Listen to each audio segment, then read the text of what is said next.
Good morning, everyone. Happy Saturday. Let's get into the word. Today we're going to read 1 Peter 3 8 through 9. And it says, "Finally, all of you should be of one mind. Sympathize with each other, love each other as brothers and sisters, be tender-hearted, and keep a humble attitude.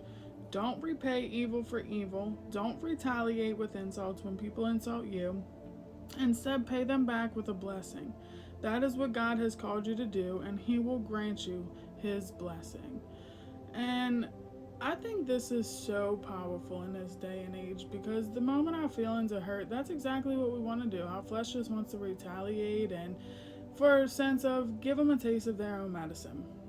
But does that bring joy? Does it really bring joy to your heart to do that? There's a famous saying that the giver always feels better than the receiver, and so yeah, it's great to receive a blessing, but it's 10 times more of a blessing to give the blessing. So let's break it apart. It says, "Finally, all of you should be of one mind." So we should all have one mission, and we should all have one mind and what our walk looks like. And our walk is to know and love Jesus and to be more like Him. It says, "Sympathize with each other, love each other as brothers and sisters."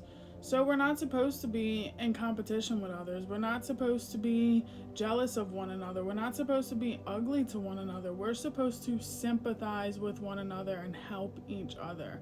And it reminds me of the time where we used to barter and trade rather than go in a grocery store and buy everything we need, because now we no longer need each other. Now it's not a need, it's not a must, but I believe that it opened the door to more compassion and more relationship and more looking at each other as brothers and sisters when we bought our dinner from each other by trading, and we didn't just go to a grocery store. We should be worried about one another. We should be having compassion to one another, and we should be loving one another, not hating each other.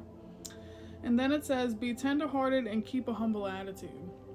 So this is where I find that this is where you find the most joy. When you remain humble and you remain tenderhearted instead of hard-hearted, no matter what goes on in your life and no matter what you do within your life, you're at a peace, a supernatural peace, because you know that on your end, everything is pure and true.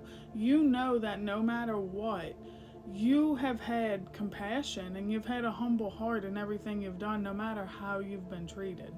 And then it goes on to say, "Don't repay evil for evil. Don't retaliate with insults when people insult you."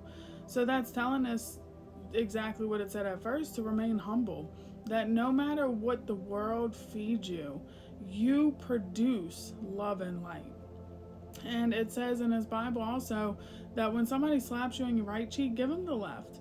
Don't repay evil for evil. Don't drop to the customs of the world just because someone else did it to you. But in that moment, that's an opportunity to show the light of God and say, "Well, I know you just told me some really harsh words, but I just want to let you know I love you anyway, and I'm here if you ever need me." And in that moment, that person might break and really feel the love of somebody else that they're not feeling. And that's why they are producing such ugly traits. And they might just need that little compassion, which means to suffer with. And then it also goes on to say, instead, pay them back with a blessing. That is what God called you to do, and He will grant you His blessing. So that's telling us when we're a blessing to others, we are blessed. So He's not looking for us to go out and, pay our way and just worry about ourselves. He's looking for us to go out and show the love of God to the unlovable. He wants us to love the ones that aren't loved. He wants us to, love the ones that don't have compassion for others. And Jesus Himself ate with sinners.